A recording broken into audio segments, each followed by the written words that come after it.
Hello everyone, and welcome to another episode of Fallout Mods. Today we're going to be looking at a few small mods. A couple of them have already been heavily covered on the Nexus so far, but I'd say if you're a PC gamer they're essential, so I had to cover them.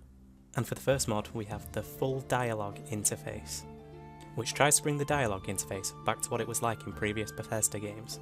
And when I first started playing with the system they used for Fallout 4, I thought it could be okay and I could get used to it. But there were certain times when it was just so clunky and awkward, and it was clearly made for a controller that I'd wish they'd go back to the old way. And I was hoping that someone would make a mod for this, and I'm glad to see that it's come this early. And I imagine when people get the creation kit, it's only going to get better. So after using this mod for a while now, I'd say that it's definitely an essential one for PC gamers using a keyboard and mouse. And next up we have lowered weapons. This mod does such a small thing, but it's surprising how much of a big difference it makes.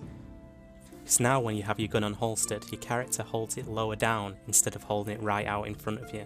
Now this mod's going to be great for people that love immersion in games. And I'm not sure if it's just me or not, but I could not tell the difference in speed from when you had your weapon holstered or unholstered. So I spent most of the time in the game just running around with my weapon out. After a while it got a bit annoying just seeing a giant gun in the screen. Especially the Institute rifle, which I'd modded, which ended up taking up half my screen. So I think this is going to be one of those mods that I'm always going to have installed, and I think that's going to be the case for a lot of people. And for the last mod we have working food planters. Now this was a mod I definitely wanted to see in the game.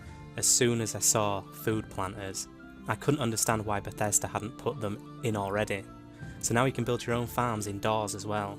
You can still plant them outside as well, which is great for places which don't have much dirt around. Now I did notice a few strange things with this mod, where I'd tell my people to farm on one of the planters and they'd just take the food, but nothing else would happen.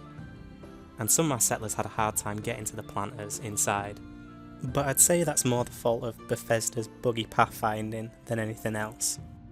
I'm happy to see any items being added to the workshop, because I don't understand why they left so many of them out. And like with every mod that we've covered so far, it's just only going to get better once they actually have the creation kit to work on these things and improve them. So this is a mod that I'm definitely going to keep an eye on.